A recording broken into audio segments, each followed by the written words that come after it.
கர்த்தருடைய பரிசுத்த நாமத்திற்கு மகிமுண்டாகட்டும். ஆண்டவராகிய இயேசு கிறிஸ்துவின் நாமத்தினாலே அன்பு கர்த்தருடைய பிள்ளைகளாகிய தங்கள் அனைவருக்கும் ஸ்வீட் ஊழியத்தின் சார்பாக வாழ்த்துக்களையும் ஸ்தோத்திரங்களையும் தெரிவித்துக் கொள்கின்றேன். ஏசாயா தீர்க்கதரிசியின் புத்தகம் 25ஆம் அதிகாரம் 8வது வசனம். ஏசாயா 25ஆம் அதிகாரம் வசனம் 8இன் மத்திய பகுதி. கர்த்தராகிய தேவன் எல்லா முகங்களிலிருந்து கண்ணீரை துடைத்து தமது ஜனத்தின் நிந்தையை பூமியில் இராதபடிக்கு முற்றிலும் நீக்கிவிடுவார்.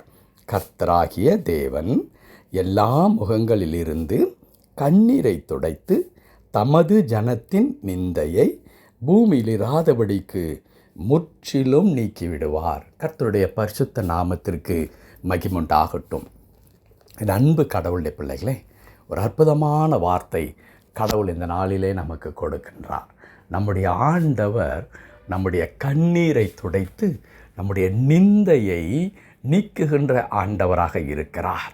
எவ்வளவு பெரிய இரக்கமுள்ள கடவுளாக, எவ்வளோ அன்புள்ள கடவுளாக, நம்முடைய வலியை புரிந்து கொள்ளுகிற கடவுளாக அவர் இருக்கின்றார் என்பதற்கு இதைவிட வேறொரு சான்று நமக்கு இருக்கவே முடியாது.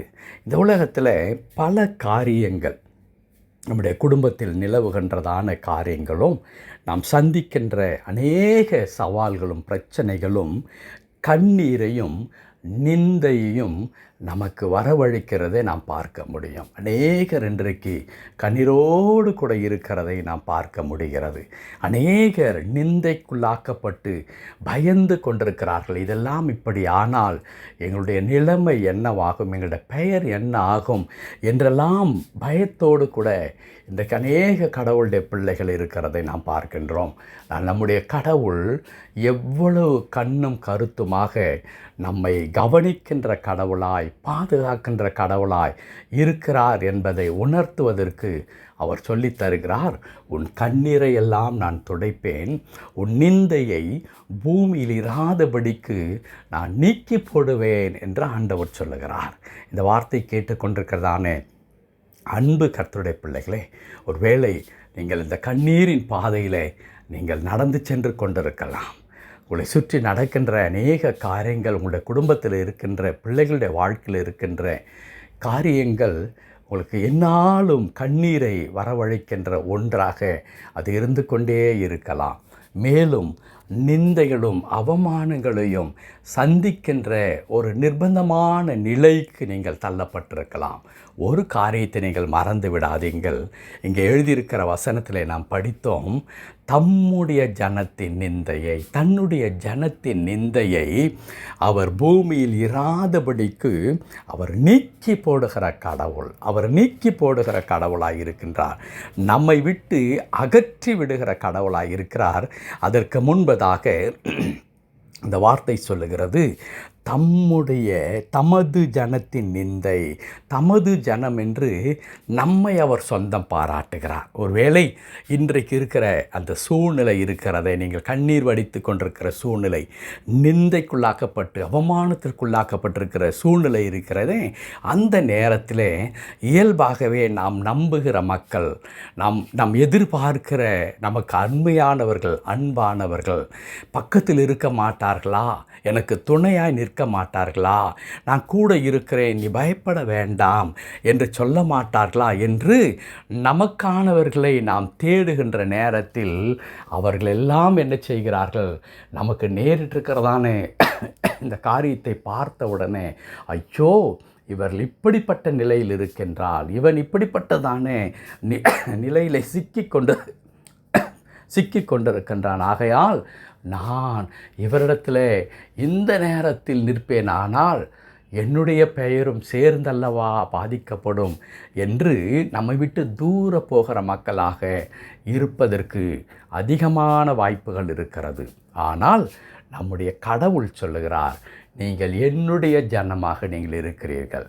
நீங்கள் அழுது கொண்டிருக்கிறது எனக்கு தெரியும், நிந்தையினால் நிறைந்து இருக்கிறது எனக்கு தெரியும். இதோ உங்களுடைய கண்ணீரை நான் துடைத்து உங்களுடைய நிந்தையை இந்த பூமியிலேயே உங்களுக்கு இருந்து நீக்குவேன் என்று கூட சொல்லவில்லை. நிந்தையை உங்களை விட்டு நான் நீக்குவேன் என்று கூட சொல்லவில்லை.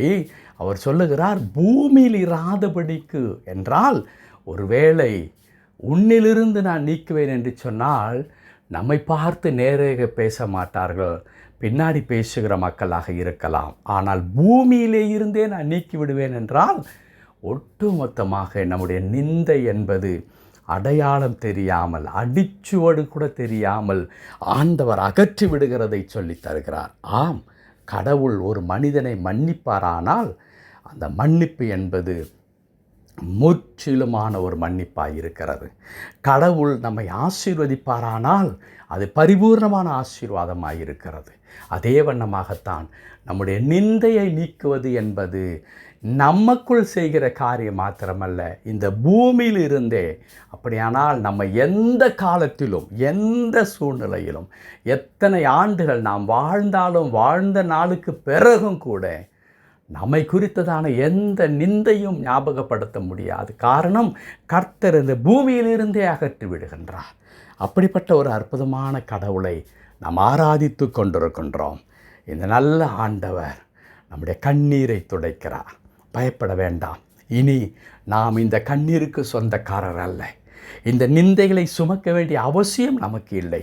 இவைகளெல்லாம் மாற்றப்படும் பொழுது கடவுள் அந்த வெற்றிடத்தை சந்தோஷத்தினாலும் சமாதானத்தினாலும் நிரப்புவார். அதுவும் எப்படிப்பட்ட சந்தோஷம், எப்படிப்பட்ட சமாதானம் என்றால், இரட்டிப்பான நன்மைகளினாலே நிரப்புவார். இரட்டிப்பான நன்மைகளினாலே கடவுள் நிரப்புவார். ஆகையினாலே அன்பு கர்த்தருடைய பிள்ளைகளே, ஆண்டவருடைய வார்த்தையை விசுவாசியுங்கள். உங்களுடைய கண்ணீர், உங்களுடைய நிந்தை எல்லாம் மாறி இரட்டிப்பான நன்மையினால் உங்களை நிரப்புகிற ஆண்டவராக இன்றைக்கு உங்களோடு கூட இடைப்படுகிறார். தைரியமாய் ஆண்டவருக்கு நன்றி செலுத்துங்கள். கர்த்தர் கொடுக்கிறதான மாபெரும் அற்புதத்தை பெற்றுக்கொள்ளுங்கள். கடவுள் தாமே தம்முடைய கிருபையின் கரத்தினாலே உங்களை தாங்கிக் கொண்டு நிந்தையாவற்றை நீக்கி கண்ணீரை துடைத்து உங்களை ஆசீர்வதித்து வழி நடத்துவாராக. ஆமேன், ஆமேன்.